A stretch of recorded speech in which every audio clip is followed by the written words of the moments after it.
Ladies and gentlemen, welcome to another edition of Fourth and Forever presented by Roundtable Sports, your go-to daily NFL news and rumors podcast. And guys, you know what? We cannot thank you enough for making this show a part of your regular routine, man. And wow, we have a damn show for you today. I am sure that several of you are already well aware of the news that dropped earlier this morning. That and then plus some other topics surrounding the NFL draft. Colby, how's life, man? Talk to us. Man, life's good, man. I mean, another day on the show. Another day on the show filling in for Richie, and I'm absolutely loving it, right? It gives me a reason to make sure my butt's up and start my day right. So I'm loving it. Yeah, most definitely. Speaking of Richie, I saw his Instagram story today where he was filming a baby sloth right in the trees by itself. He was walking by a waterfall, and I'm like, dude, watch out for those jaguars, bro. Yeah, dude. Watch out for those jaguars, man. Listen, my head would be on a swivel right in that Amazon forest down in Costa Rica. But have a damn good time, Richie. We miss you, but Colby's been doing a hell of a job hopping in and filling in. TD, how's life? I could imagine that you've had better days. Today is great. Today is great. Beautiful day outside. Beautiful day in the sports world. It's just everything's good. But shout out to Richie on vacation. But listen, Richie, you need to focus on vacation and stop worrying about what's going on in the NFL. Okay. Yeah. All right. Your team's in shambles. Just focus on vacation. All right. Stop worrying about the life of the Miami Dolphins, Richie. But yeah, man, everything is all good. We got some good news today that we're going to be talking about on the show, and we're going to go from there.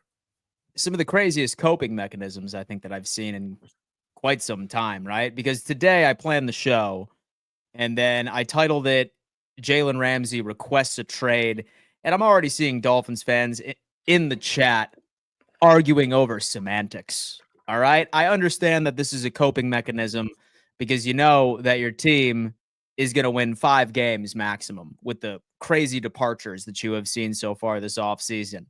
2 of your star players are demanding out.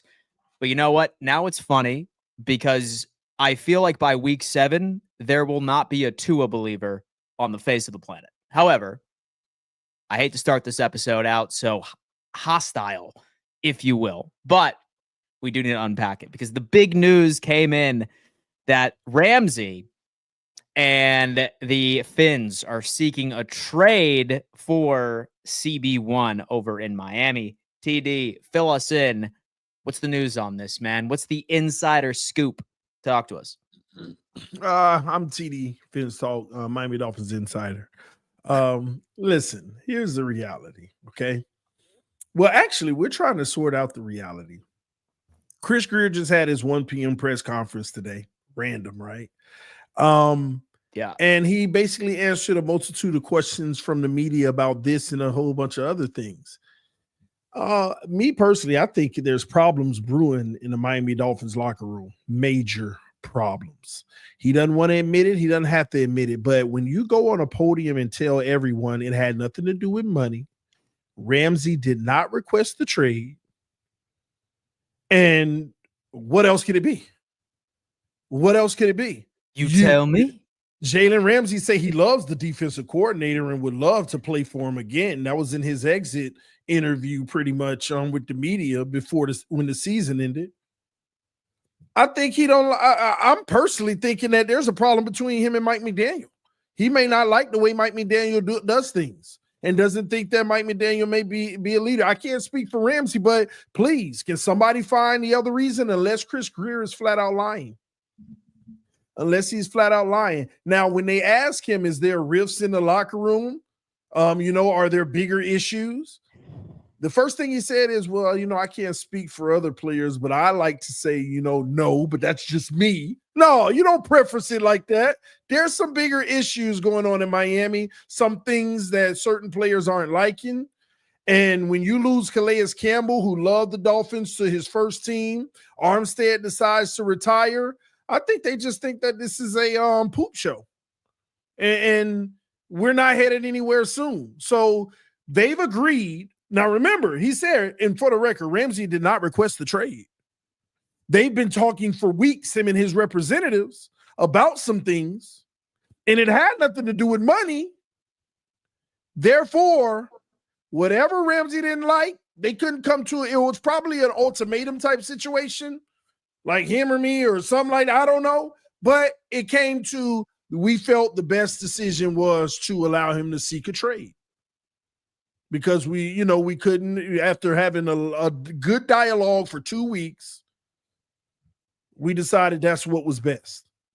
It is what it is. There's other things going on in that building that they're not discussing. So the Miami Dolphins are just shedding their top talent. Christian Wilkins gone. Robert Hunt gone. Ramsey's getting shot. Armstead gone. Calais Campbell gone. Xavier Howard gone. Javon Holland gone. Like, these are like every single person I just named are one of the best players in the league at their positions. He's crashing out. Like any team would love to have them, and they're all gone.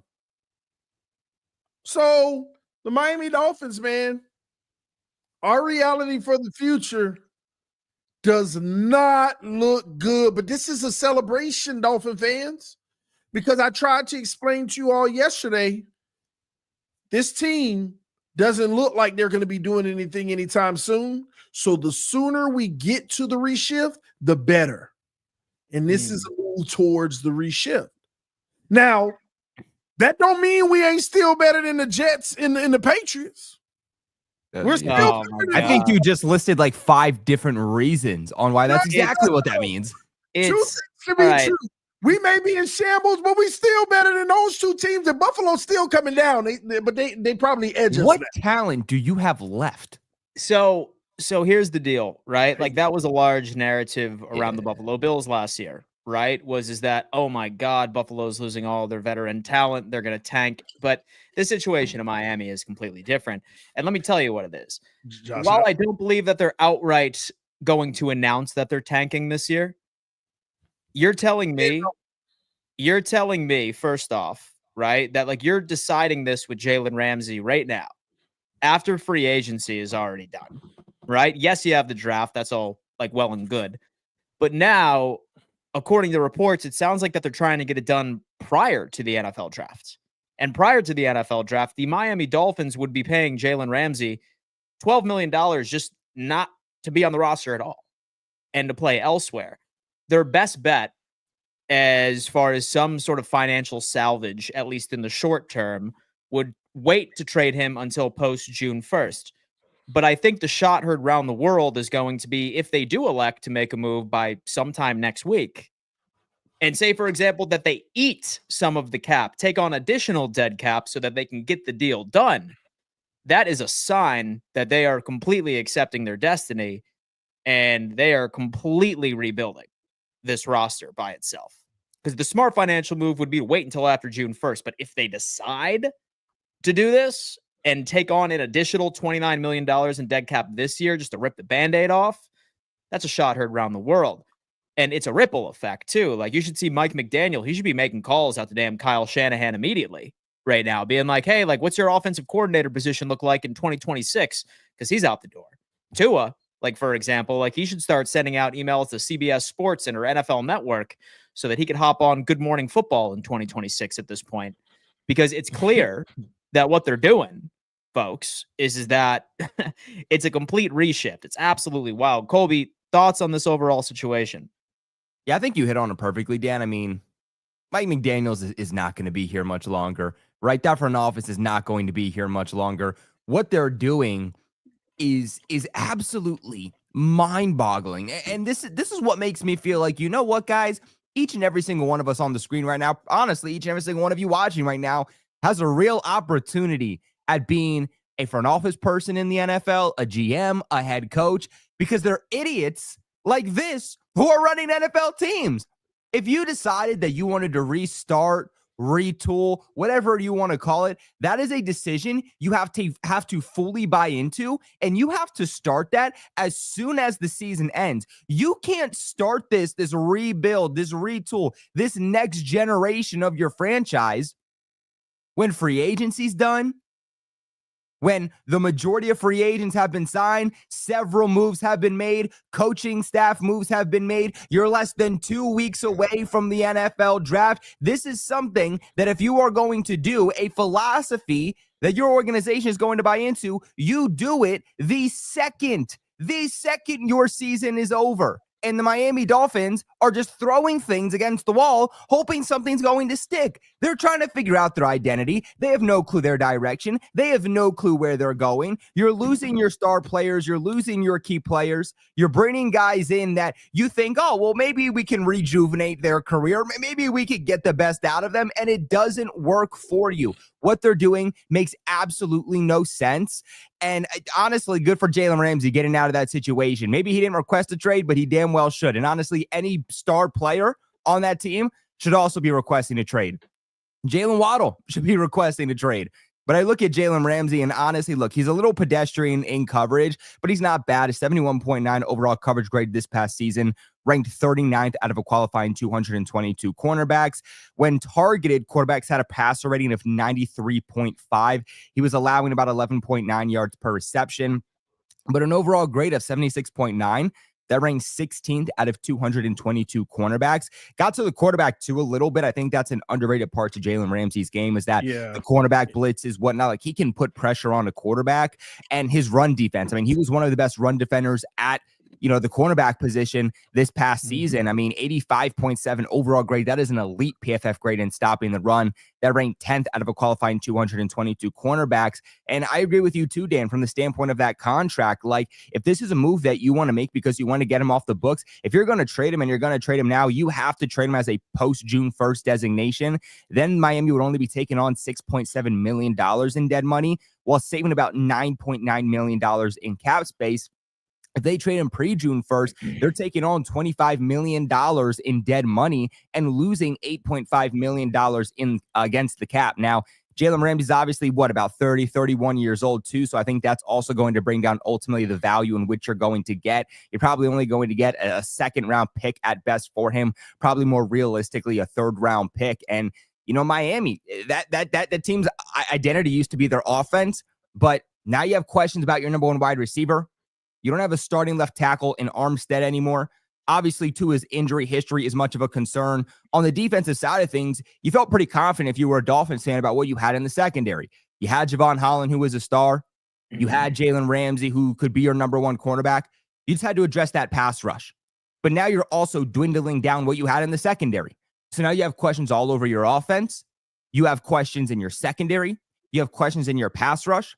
If I'm a Dolphins fan, I do not feel confident about any part of my team right now at any position. I know Jesse comes in and says they'd be lucky to get a fifth. I think you're getting better than a fifth round pick for Jalen Ramsey, but it's funny because when it comes into transactions, I feel like a lot of people are always pleasantly surprised by how cheap things really are, right? But TD said something that was intriguing because it sounds like it's a locker room culture issue, or that is at least what we are assuming. What do you think the problem is? Like, what's the problem in the locker room where we're seeing all of these massive headlines this offseason? Is this a player? Is this lack of respect from Mike McDaniel? Is this players being like, okay, I want nothing to do with this organization since Greer obviously doesn't know what he's doing? What's your theory behind it all?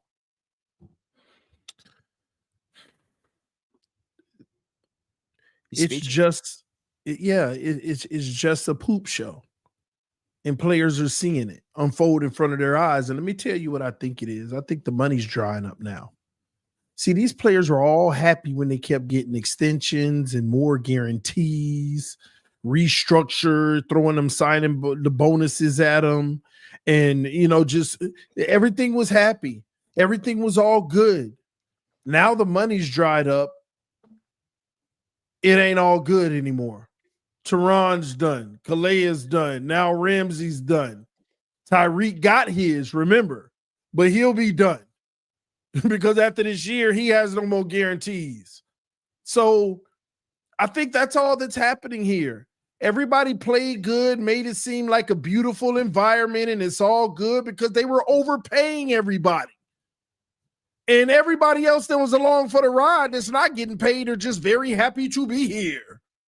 You know, just happy to be a part of the team with all these guys.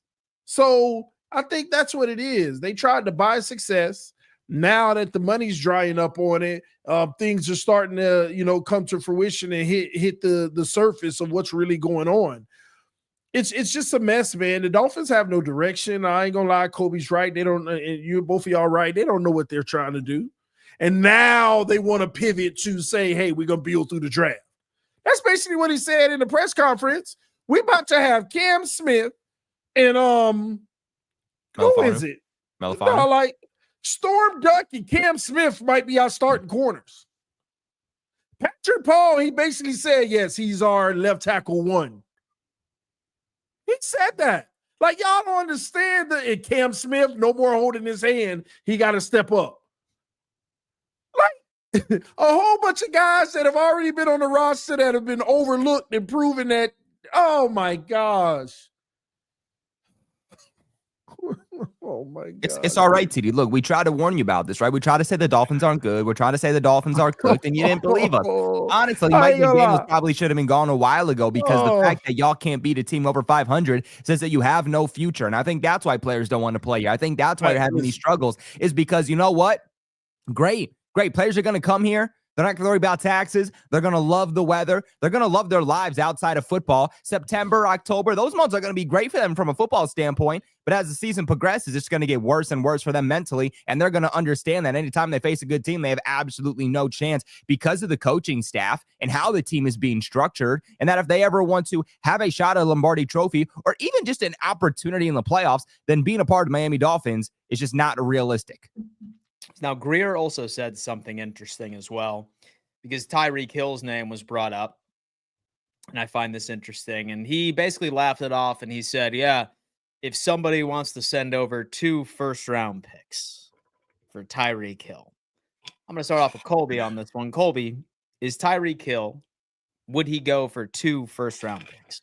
Tyreek Hill's not even going for 1 first-round pick, Dan. I mean, point blank period. I don't think there's too much to say about it. Like, you're not even getting DK Metcalf for a first-round pick. Like, I feel like some people are viewing wide receiver higher than realistically it is. And yes, this is a pass-first league, but we're also seeing the league. I think this is something that really started to happen last year. We're starting to see the league kind of transition back into kind of a run-based offense, a run-based league, which I think is really interesting. I think that's actually a really interesting topic to touch upon at some point. But I think because of that, you look at wide receivers, maybe they're not valued as high as some people think because those guys also via the draft, elite receivers are coming in every single year. So with that being said, the value for these guys is also going to go down, right? I mean, you have high-end wide receivers being available for trade every single offseason. So when teams know, hey, I can get a playmaker, I can get a high-end wide receiver 2, a low-end wide receiver 1 via trade at some point during the offseason,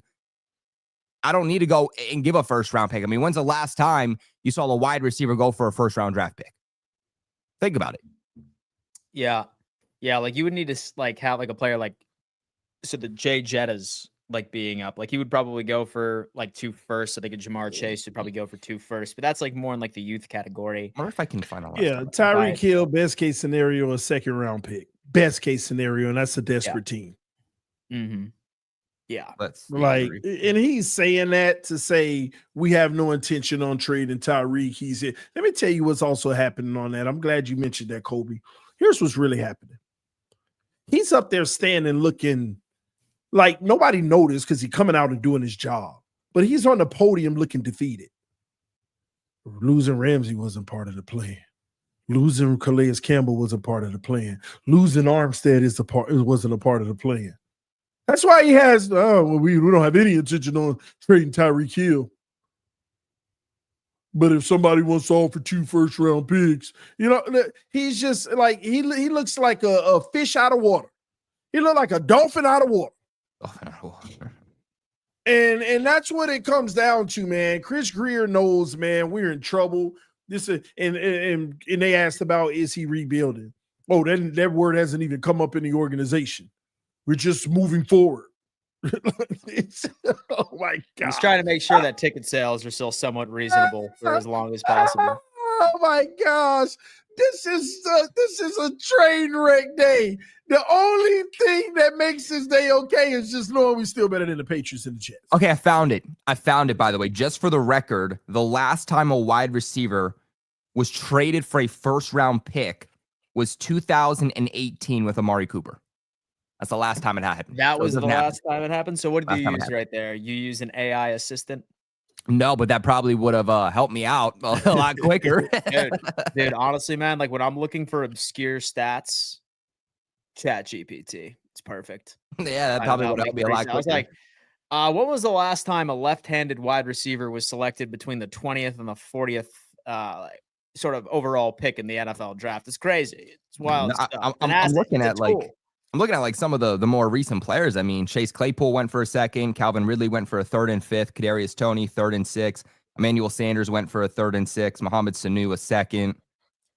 Right. So those are some of the recent ones. But if you look at like lately, Deebo Samuel went for a 5th. Mike Williams a 5th. DeAndre Hopkins a 5th. Jerry Jeudy a 5th and a 6th. Jonathan Mingo a 7th and a 4th. Devontae Adams went for a 3rd. You're not even going to get a 2nd round pick for Tyreek Hill.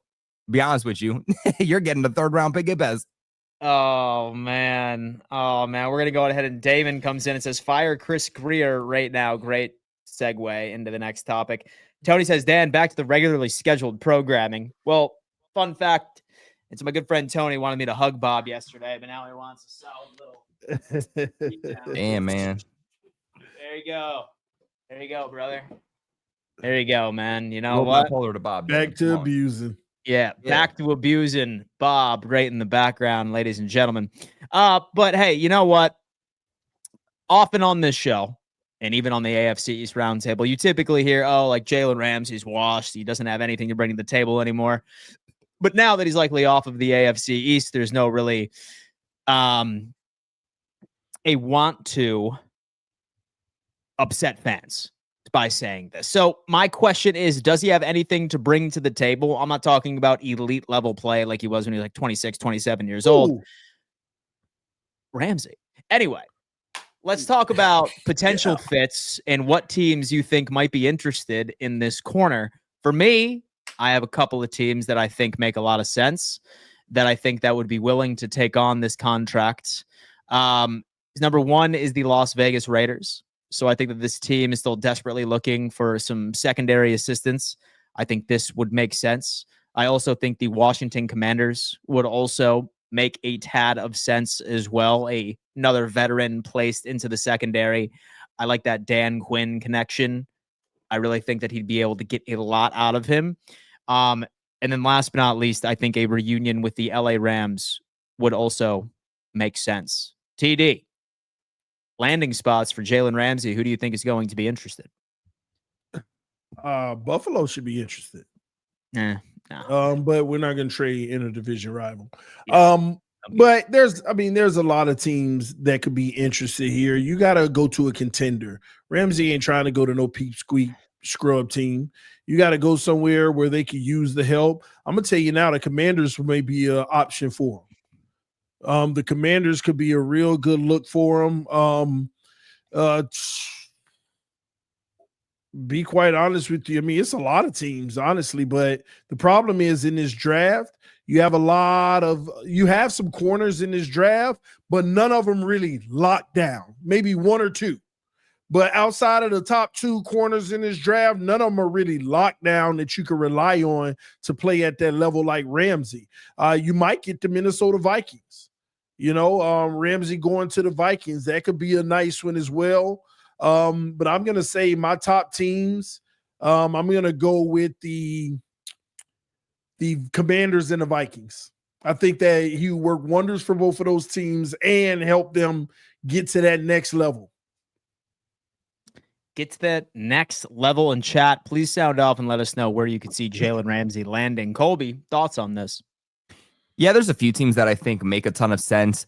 One that I'm glad TD hit on, because this was the first team that I thought of, was the Minnesota Vikings. That is a team that really needs help in that secondary, more specifically at corner. They've had for a while, and it just feels like every time they get a good corner, whether it's through the draft, whether it's a veteran, they're getting injured, something happens. I know that they drafted a guy pretty high last year, and he ultimately ended up dying in a car crash just a few months after being drafted. So They just haven't been lucky in that secondary. I think adding a premier guy like Ramsey would make a lot of sense. Obviously, they had Stephon Gilmore last year as kind of that stopgap bridge veteran cornerback. He's obviously still a free agent, but I don't see him going back. I think they want to get more youth. I think they want to get a guy that could be there for more than just 1 year, but still play at a high level. So Ramsey would make a lot of sense.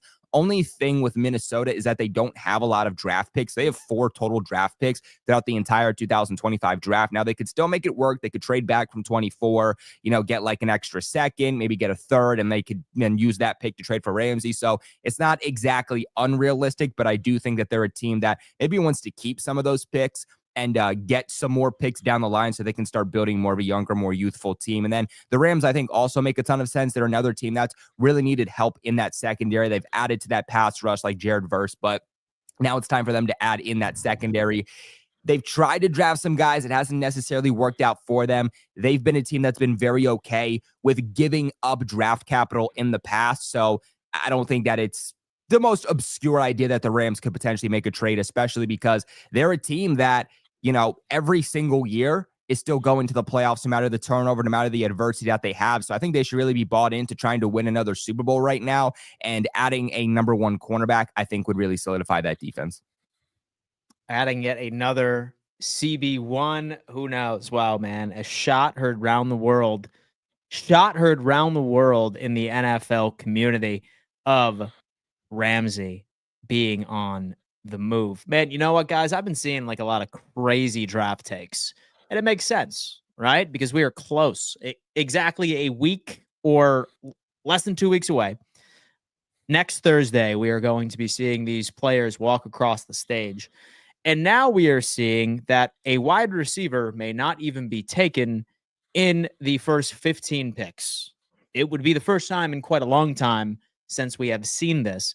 But all the hype surrounding Tet McMillan sounds like he's going to be dropping well past the 15th overall pick.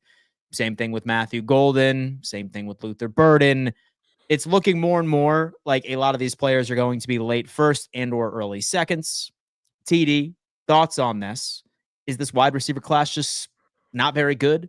Or are these other position groups just that much more valuable with these first 15 picks? Talk to us. It's just like the cornerback room, like I just said. A whole bunch of good guys, but elite, 1 or 2 at the top elite, the rest of them are just guys that can play the position. And the 1 or 2 at the top includes Travis Hunter both ways, which is crazy. So, everybody, the receivers and corners are going to fall in this draft. They're going to fall. And you're going to get your top guys that go early in the first, but everybody else, you're going to see a run on them in the mid to late second round. This draft right here is going to be more so about the trenches. You're going to see a run on defensive tackles. You're going to see a run on a few tackles on the offensive line. And then early in the second round, you're going to see a small little run on some guards. And then after that, that's when the wide receivers and corners are going to start shooting off the board. That's what this draft is to me, overall. So at the end of the day, wide receivers, again, it's the top guys, man. That's about it. They need to really look at free agency like Tyreek Hill, try to trade for somebody like Tyreek Hill. And, a team that really needs a guy that's trying to contend. But going to find your number 1 after the top 10 might serve to be real hard, because at the end of the day, you're going to be getting probably a number 2. And it's still good. They're still good prospects, but they're going to be number 2s, a lot of these receivers. Number 2s, a lot of these receivers. I have always been on board where I just don't think that Tet is going to translate into the NFL. Especially with all the red flags, that interview that came out that said that he hates watching film. Like, he's just one of those freaky athletes that did really well in college football. But then when it comes into like actual transition over to the NFL, I think he's going to be a victim of his own laziness. I just don't think that he's really going to translate well. And then as far as Matthew Golden, sure. And so I think that he'll be fine. Like Luther Burden, depending on whether or not that a team truly uses him the way that he can excel, and that's out of the slot. Say for example, a team ends up drafting Luther Burden and makes him be an X wide receiver. he's going to be an utter failure, in my opinion. But Colby, Mm, thoughts on this? Are receivers tough. dropping all the way past 15 a shocker to you? Talk to me. Yeah, I believe this is a report that came, maybe multiple people reported it, but I saw the first one come from Albert Breer, who said people should not be surprised if the first wide receiver is not taken till around that 15 mark. And I think it makes a ton of sense. I don't see why people are shocked about it, right? I think, teams, especially that high up, somewhere in like the top 10, top 12, that's a high draft pick. They want to make sure that they get a difference maker. They want a guy that they feel is going to be worth that top end pick. And this is a really good class on the defensive side of the football. This is a really good class for the defensive line, the best edge class we've ever seen come out. Obviously, quarterback is going to be sought upon very highly. This is a pretty good tight end class early on. So we could see 2, maybe even 3 tight ends here go in the first round. I think it's going to push wide receiver down, especially when you compare this wide receiver core going into this draft compared to, the last few years, even comparing it back to last year more specifically. Rome Odunze, Malik Neighbors, Marvin Harrison Jr. It was a stacked core this past year, and there's not a single wide receiver that I think would have gone before any of them. Like Tetero, McMillan, Matthew Golden, those are the top guys that are expected to be at the wide receiver core for this 2025 NFL draft, and both guys expected to go in the first round. Neither of those guys would have surpassed Marvin Harrison Jr., Malik Neighbors, Rome Odunze, making Tetero McMillan, if he was in last year's draft class, the 4th best wide receiver. To me, I think that I think Matthew Golden, I think those guys are going to fall a little bit more just because their ceiling is not as high as wide receivers that we've seen in the past. Now, I like Ted McMillan, but I've been someone who's been very vocal that if he was in last year's draft class, he would have been a late first round pick to early second round pick. The reason we're talking about them going as high as they are is, again, in comparison to the rest of this wide receiver class that, to be quite honest with you, isn't very good. I look at this entire wide receiver class, and there's nobody that I'm completely confident that's going to come out and be a high-end wide receiver one. I have someone that also, when it comes to Ted McMillan, have been very vocal at the fact that I don't think he's going to be Mike Evans. Everybody's trying to give him this comparison. That's not a fair comparison, okay? I can see some of the playing styles being similar, but Mike Evans is a guy that puts up over 1,000 yards every single year. Even if he misses half the season, he still puts up 1,000 yards. First ballot Hall of Famer. We cannot compare Ted McMillan to Mike Evans, but he's more of like a Drake London, right?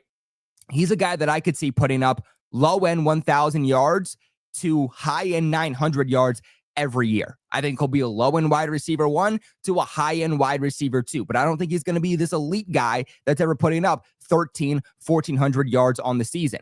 Now, he's also not very fast. He's about a 4.55, 4.53 guy from what has ultimately been calculated throughout NFL executives, throughout his numbers, because he ran a couple of different things. But I do think his lower body, I do think that his footwork is a little bit better to where that speed doesn't necessarily matter. But like you hit on, Dan, the fact that he did say at one point he doesn't like to watch tape, some teams are going to be okay with that. A lot of teams are not going to like that. Someone like Luther Burden, his character concerns, the way that he gives up on plays, he has a bit of a diva mentality if he's not getting the ball, had a bit of a production drop this past season. Wouldn't be surprising to me if Luther Burden does ultimately drop to the second. I think a lot of people are sleeping on a wide receiver by the name of Emeka Egbuka, wide receiver out of Ohio State. I actually think that he's going to be the best wide receiver to come out of this draft class, a guy that's been talked about for the last 3 years. He is a guaranteed high-end wide receiver 2 to low-end wide receiver 1. Ohio State also produces the best receivers to come out of the draft class every single year. And then Matthew Golden, he just performed really well at the combine. He's had a really good pre-draft process. He's fast. That's why everybody wants to talk about him. But Matthew Golden, was never talked about ever as a first-round prospect until the last few months. I mean, He's gotten better at the collegiate level every single year, but even this past year, he only had an overall grade of 74. He only put up 987 yards and 9 touchdowns. He's never eclipsed 1,000 yards at all in his career. I think the reason we're talking about Matthew Golden going in the first, I think the love for Matthew Golden is strictly coming from the upside, the potential. But he has not shown you anything yet at the collegiate level to say that he should be a first-round pick. And I think that's very indicative of this wide receiver class. I feel like a lot of people hyper-obsess over, the 40-yard dash, right? I feel like a lot of people that right there would be, my list of top sins of people that love doing, mock drafts and everything. Number 1 is helmet scouting, okay? Like just by looking at a player, be like, oh my God, dude, he's an edge rusher from Mizzou, or he's an edge rusher from LSU. You know, he's automatically going to be good. Or relation scouting as well. Be like, oh my God, dude, he's related. Helmet scouting, yeah. That with helmet scouting. And then number 2, when it comes into, oh my God, dude, but he's related to a NFL great. You know he's going to be crazy. Except for Arch Manning. I think that's one of the few things that I think that would be different. And then number 3, right? Wanting to draft a player based off of the underwear Olympics that just so happened to occur during the NFL Combine. Like, do not want to draft a player just because they ended up excelling in the NFL Combine. If you really want to look at something, look at the Senior Bowl, for example, or look at the Shrine Bowl, like actual competition, like what they did while pads were on. That's funny you say that about Matthew Golden, man. Like red flags, right? Like now I'm sort of nervous that Buffalo is going to go for him. I suppose I'd be fine with it, but well, Dan, too, I think the other problem for people is that a lot of people don't actually look into these prospects. They don't look into their past. They don't look at what they did at the collegiate level. People just simply look at the pre-draft process, and that's what they get hyped about. They get hyped about recency bias. Oh, he ran the best 40 time. Oh, well, all of a sudden, he's about to be Tyreek Hill. He's about to be the #1 wide receiver in the league. Xavier Worthy just beat the 40 time last year. He's about to be one of the best receivers in the league. It's like, let's calm down with some of these combine numbers. They don't necessarily mean anything. And I think when people, they're looking at, these draft profiles, they're like, well, who is he comp to? Right? And that's what people are looking at. Well, is his pro comp somebody with a big name and somebody that I recognize? And sometimes people don't understand that pro comp is not, this is what a guy is going to be. This is not a guy's realistic floor or realistic ceiling. The pro comp is based off of playing styles. And I see, this comment up here from Lewis, shout out to Lewis, who says, well, Tent McMillan, his comparisons are Marvin Harrison Jr. and Mike Evans. So how is he not going, how is he going to flame out? How is he not going to be elite? And that, again, comes back to the playing style, not realistically what a player is going to be at the next level. Honestly, Dan, I think that when it comes to this wide receiver core, I really, really like day 2, day 3. I'm talking like round 2, round 3, even round 4. There are some guys that I really, really like. Jaden Higgins out of Iowa State, Jack Besh out of TCU, Jalen Royals, Kyle Williams, I know is your guy, Trey Harris, Jalen Knoll. I think some of the best receivers we see coming out of this draft class. There's another one that I like too. Where is it? I can't find his name. Oh my God. Yo, why? He's compared to like an AJ Brown. It's going to make me. Trey Harris. There we go. That was going to send me. Trey Harris also coming out. I think some of the best receivers we see come out of this class are going to be from day 2. Folks, you know what? Nothing gets me more jazzed than talking about the NFL draft. All right. But I'm just ready for it to be over with. I want to see what each and every single one of our teams walks away with. And it's going to be great, too, because you want to know why. We're actually giving you live coverage from the NFL draft starting next week. Richie and TD, and then Bossarowski and also Dose of Dion 2.0 are going to be going up straight to Radio Row, where they will be conducting all of the roundtable shows in the damn action. Hopefully grabbing a bunch of interviews from the recently drafted players at any given moment. Man, I am feeling it, TD. Has it become a reality to you so far that you'll be in Green Bay here next week? It hasn't. Today just threw me off. Yeah. Today just threw me off. But you know what? Just talking about Green Bay, it does cheer me up and it excites me because it'll be the first time. It'll be my first time. And, with Roundtable Sports, I've experienced a lot of first times lately. The Super Bowl and different things like that. And I always say this to people. When is the last time you had a first time? Yeah. So in my life, I try to do my very best to continue to acquire first times because that means I'm living. So I'm excited about it. Bars! I like that, man. Yeah, I need that on a shirt. That. I need that on a shirt. When was the last time beautiful. you had a first time, baby? Well, I ain't gonna lie to y'all. I'll let you in on a little secret. That is bars. I'll let you in on a little secret. Back in my, my youthful days, when I wasn't taken, when I wasn't spoken for, that used to be my line to the ladies. You were having a lot of firsts. When the last time you had a first time? Oh, dude, man. Hey, That could either be elite or that could either be, Yeah. you know, It worrisome. was elite. That could be elite. worrisome. You know what I'm saying? It was elite, baby. So it's all about the delivery. It's all about the delivery with that That's one. it. Damn, man. I like that. I like that indeed. All right. Next up, this is actually pretty interesting, guys. I got an email today from the credential portal that let us know all of the actual attendees rate in the NFL draft. Actual players that are going to be there in person. And a couple of names were on this list, and a specific name was not on the list. And this could mean nothing, right? Like some players want to stay at home with their families, like watch it, throw like a big party. I get it. That's probably what I would do if I was ever in that situation. However, You could be. a couple of names that I didn't necessarily think. Jalen Milroe is set to attend, so he will be there in person, right? Jackson Dart will also be in person. Shedeur Sanders will not be in person. Tyler Booker, a guard out of Alabama, who definitely correct me if I am wrong, but I haven't really seen many mock drafts where he goes in the first. More like a second round sort of guy. So I wonder if this is kind of giving us a hint that maybe there's about to be a massive QB run in the first round where we ultimately end up seeing Ward going first overall, so which we know that he is going to be there right in person. Then we see Milroe fall, and then we see Jackson Dart go in the first as well.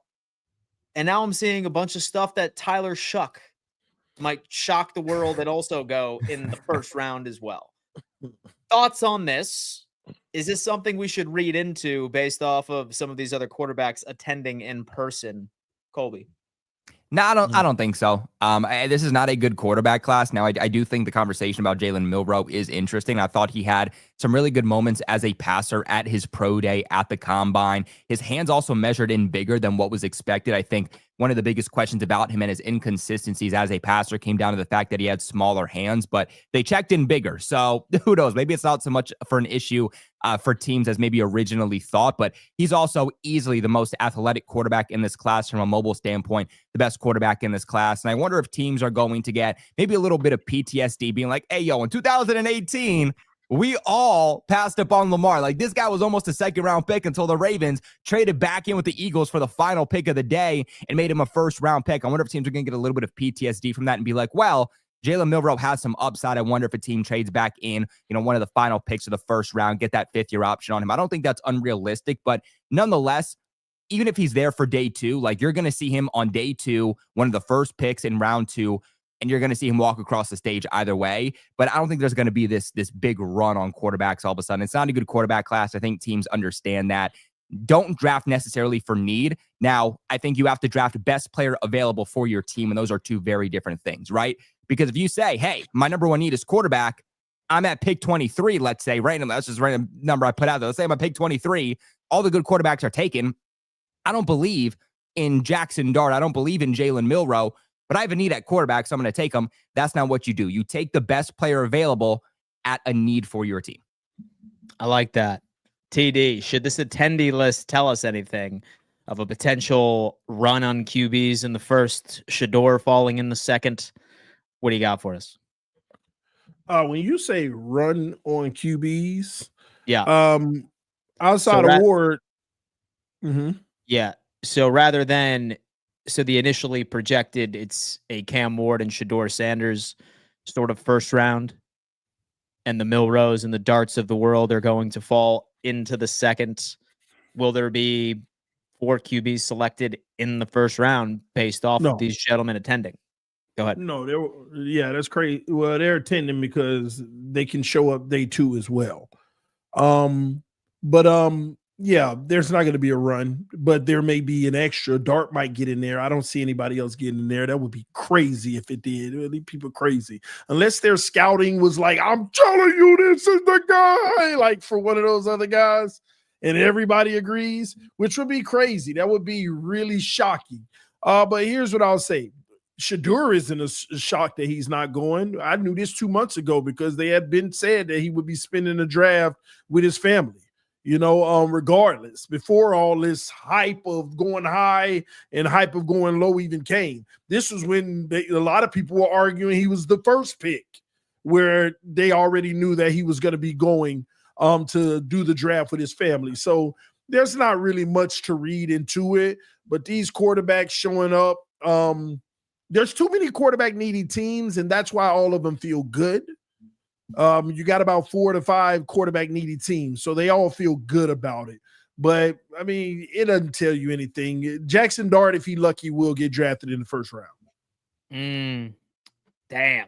Well, folks, listen, there's a lot of speculation, and don't worry, we're going to be hitting on each and every single news piece that comes out of the NFL. Folks, that's going to have to do it for another edition of Fourth and Forever, presented by Roundtable Sports. Again, we thank everybody that makes this a part of their daily routine.